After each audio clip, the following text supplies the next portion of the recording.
ये सरकार कह रही है कि किताब है ही नहीं. Speaker has said that this book does not exist. Government has said this book does not exist. Rajnath Singh ji has said this book does not exist.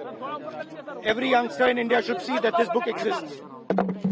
This is Mr. Narawane's book. Naravane जी की किताब है.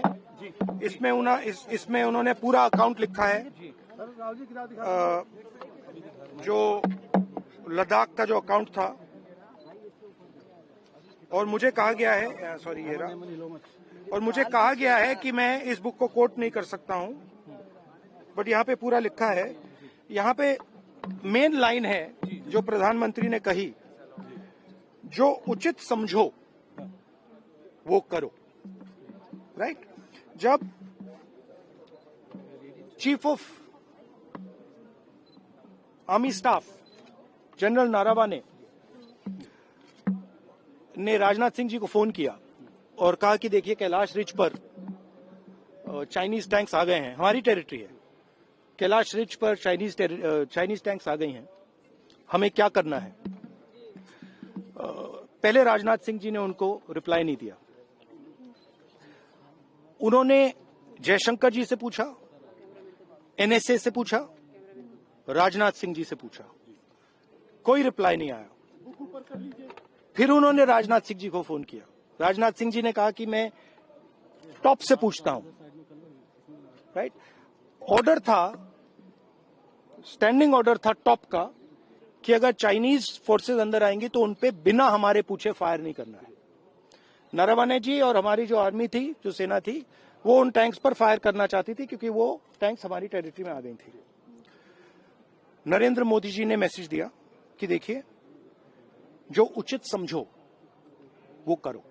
मतलब नरेंद्र मोदी जी ने अपनी जिम्मेदारी पूरी नहीं की. उन्होंने आर्मी चीफ से कहा कि देखो भैया आपको जो करना है करो, मेरी बस की नहीं है. और आर्मी चीफ ने साफ, नरवाने जी ने साफ लिखा है इसमें, आई फेल्ट रियली अलोन. मैं बिल्कुल अकेला था. I was abandoned by the entire establishment.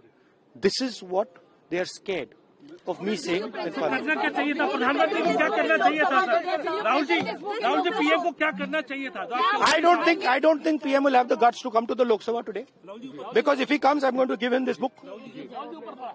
So if PM comes, I will go physically and hand him this book, so he can read it, and उनको पता लग जाए कि उनकी सच्चाई क्या है, देश को पता लग जाए. Thank you. इसमें नई बात क्या है?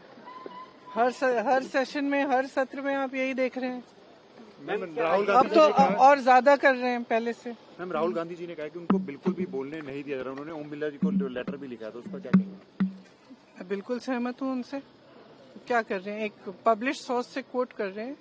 कल तो उन्होंने ऑथेंटिकेट भी किया उसको, तो बोलने में क्या हर्ज है? ये लोग जब भी भाषण देते हैं तो किसी किताब से कोट करते हैं, चाहे वो कभी संजय बारू जी को भी कोट किया है प्राइम मिनिस्टर जी ने, तो कभी मैगजीन का आर्टिकल, कभी किताब से, कभी रिपोर्ट से. तो as long as it's a publish source it's okay.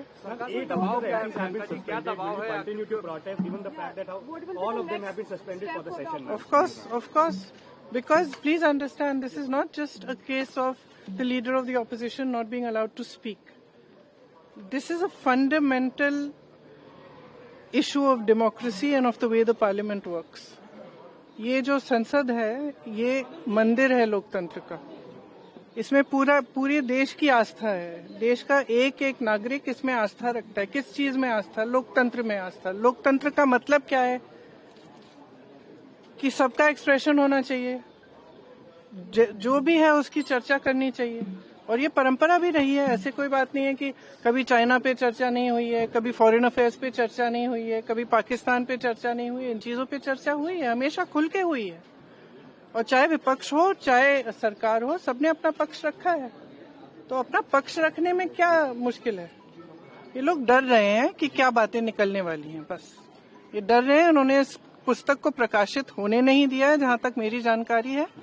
इस पुस्तक में ऐसी चीजें लिखी हैं जो दिखाती हैं कि प्रधानमंत्री जी का क्राइसिस के समय, जब चीन की सेना हमारे बॉर्डर पे थी, क्राइसिस के समय हमारी जो टॉप लीडरशिप है, हमारे प्रधानमंत्री जी, हमारे गृह मंत्री जी, हमारे रक्षा मंत्री जी का क्या रिएक्शन रहा, उन्होंने क्या कहा, क्या नहीं किया और कैसे किया।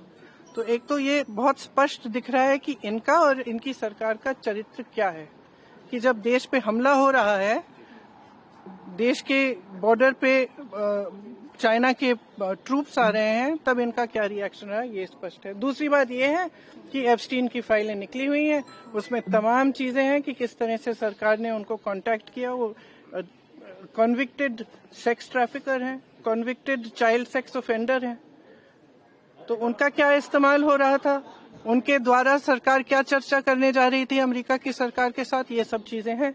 अब ये भी ऑथेंटिकेटेड डॉक्यूमेंट्स हैं, यूएस डिपार्टमेंट ऑफ जस्टिस के डॉक्यूमेंट्स हैं। तो अगर इन चीजों पे चर्चा नहीं होगी इस सदन में, तो फिर किस पे होगी? नहीं, क्या ये हकीकत नहीं? उन्होंने जो खत में लिखा, जो चिट्ठी में लिखी, क्या वो चिंता का विषय नहीं होना चाहिए था? हमेशा तो आप सरकार में नहीं रहेंगे, लेकिन व्यवस्थाएं अगर बिगड़ जाती है ना, तो उनको संभालने में सदियां लग जाती है। इतनी मैं समझता हूँ समझबूझ होनी चाहिए। सर, एक मुद्दा इंडो यूएस ट्रेड डील को भी लेकर के, उसमें पीयूष गोयल हालांकि आज 1 बजे स्टेटमेंट देंगे, लेकिन उनका ये कहना, कल जो उन्होंने ब्रीफिंग की, उनका कहना है कि ये सारी बातें संसद में रखी जानी चाहिए थी, लेकिन माहौल ऐसा नहीं कि संसद में रखा जाए। नहीं, कल राज्यसभा में तो माहौल की कोई कमी नहीं थी। मतलब उन्होंने जो पीसी की, वो भी वन वे कम्युनिकेशन था।